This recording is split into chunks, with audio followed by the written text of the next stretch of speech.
Right, it's been 3 months since my last Q&A video, which you guys seem to really dig. So once again, I reached out to you over on Twitter, Instagram, and here on YouTube to see what questions you had for me. So without further ado, let's get answering. All right, this first question comes from Chronic Poseidon over on Twitter, and they ask, where and how do you find unique, underrated, but really useful and good looking apps? Now, I get this question quite a lot because obviously a lot of the content that I post to my channel is app related.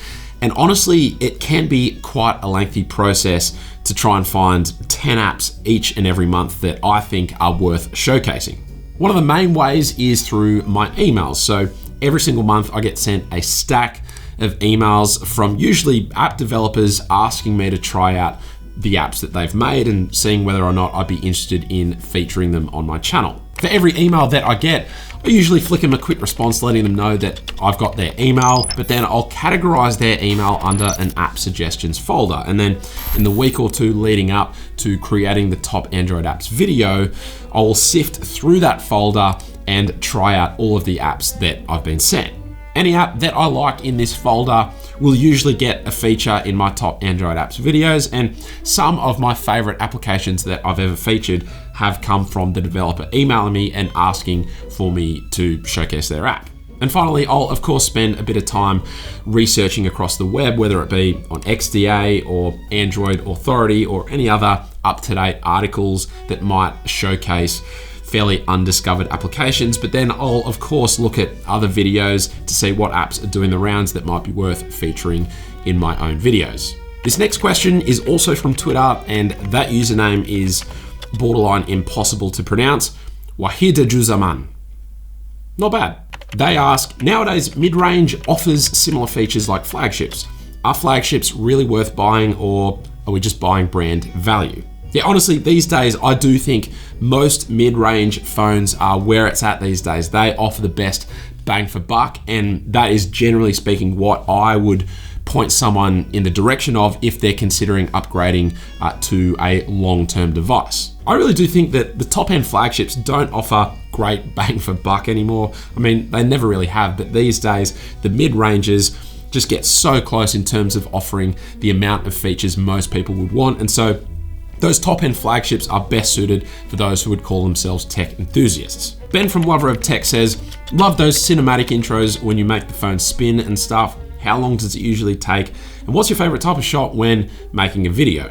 Yeah, so all of my phone intros are probably what take the longest amount of time to produce for each of my phone reviews, and sometimes a disproportionate amount of time as well. I will say I love making them, and they really do help me to flex that creative muscle that otherwise wouldn't be possible. But when I reflect over some of the more in-depth intros that I've made over the past few years, and I recognize that some have taken at least 4 hours to make, and sometimes even a full day when you include the shooting of the intro as well, that's when I think it's gone a little bit too far. But hey, I love doing it, so in the end, it's probably worth it. As for my favorite type of shot to get, this is a tough one. I've got a few different categories that my B-roll falls under for most of my phone reviews. You've got top downs, you've got studio B-roll, and you've got outdoor B-roll as well.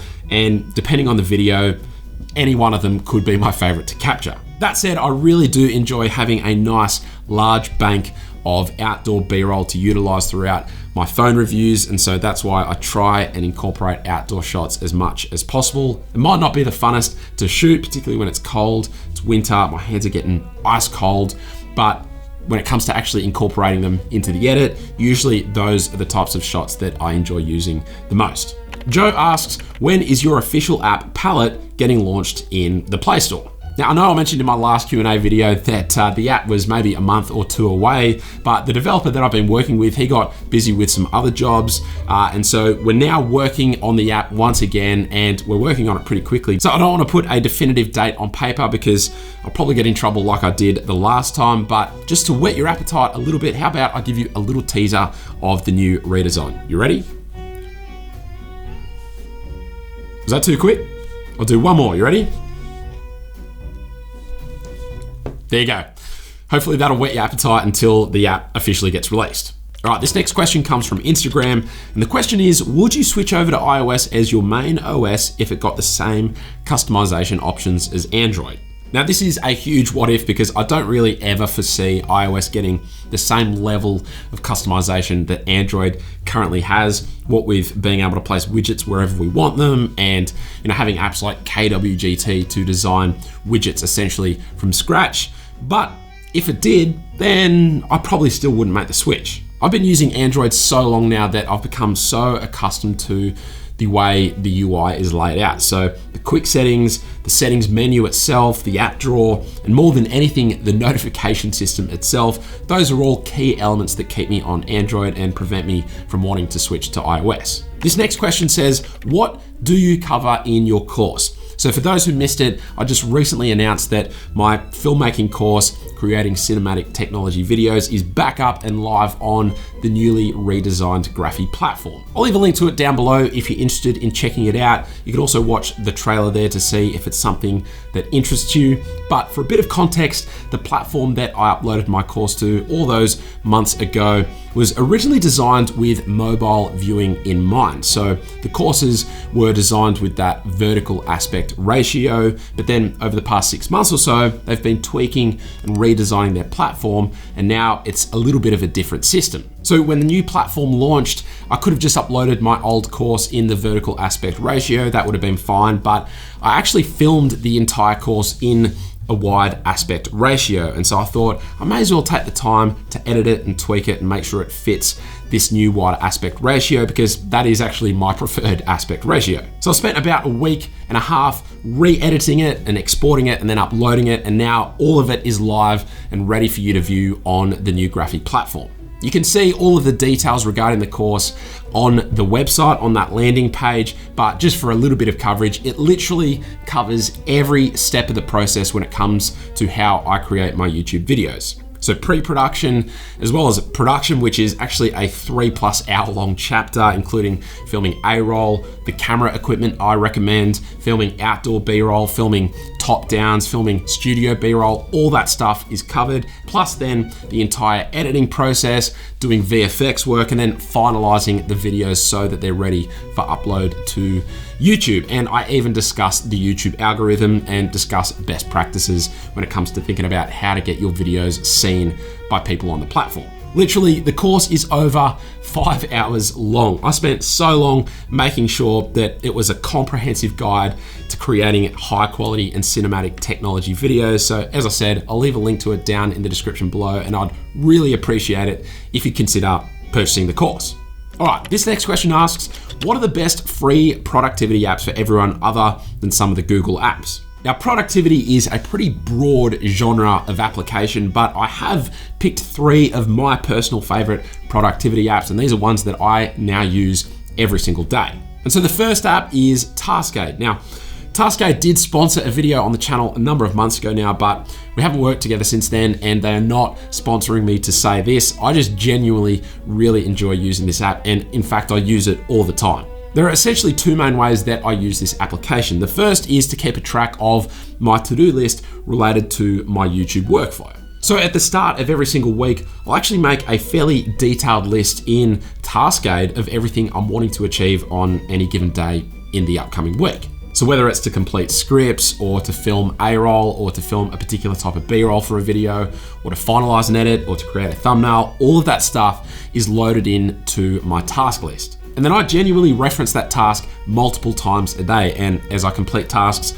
I check it off and move on to the next one. So I do most of that process using the desktop version, but I can obviously see it all on my phone as well. But the way that I utilize the app version most is if I'm ever going out to do some shooting on location. So for example, for my top Android apps intros, I'll often create a shot list in Taskade in a different document. This is often set up as a checklist, and then when I'm out and about, obviously I don't want to take my computer with me, and so I just open up the app, work my way through the checklist to ensure I'm getting every single shot that I've planned for. Honestly, I really do use this application pretty much all the time, and as a result, I can highly recommend it. All right, the second productivity application that I can highly recommend is one that actually got a feature in my most recent episode of the top Android apps, and it's called Notes Nook.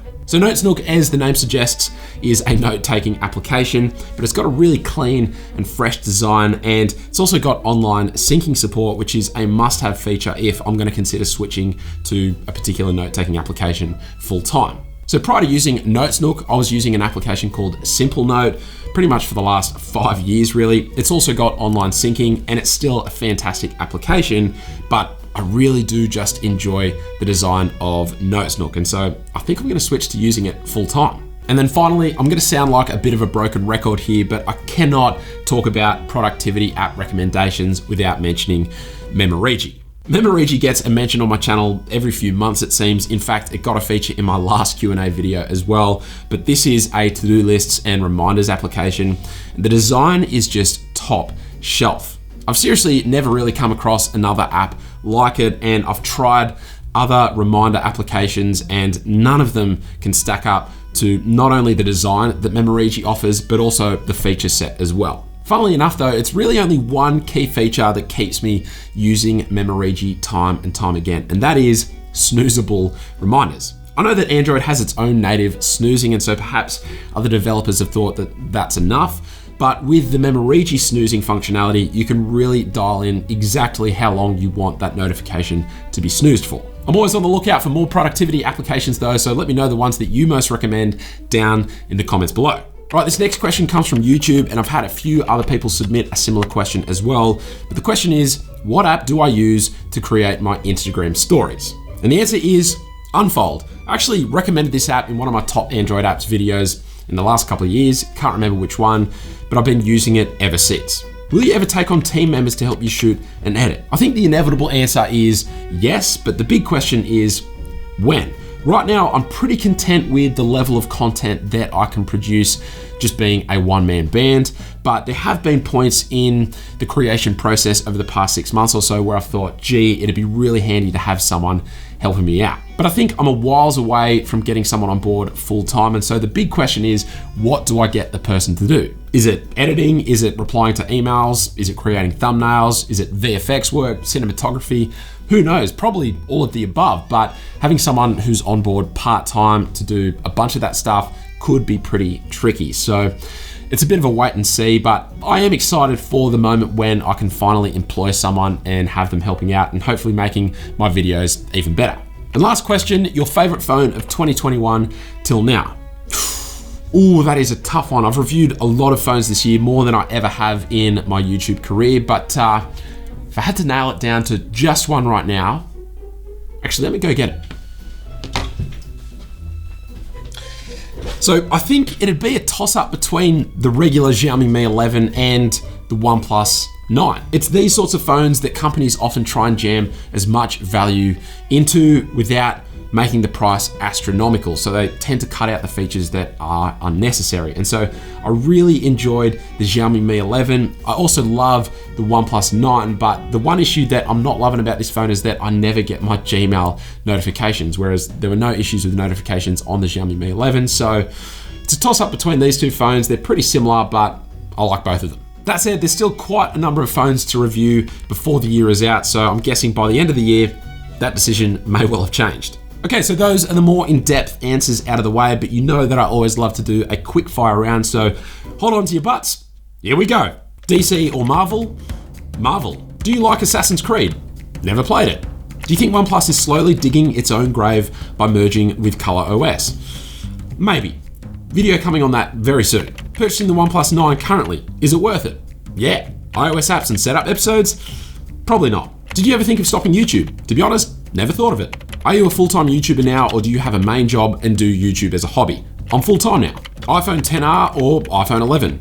iPhone 11. Does Nova Launcher create any lag in the OS? Do you recommend using Nova over One UI? It does create a little bit of lag, but it has gotten less so over the past little while. Have you ever been outside Australia? Yes, many times, and I am missing not being able to travel at the moment. When will you upgrade your camera? Hopefully when the Sony a7 IV gets released in the next couple of months. Fingers crossed.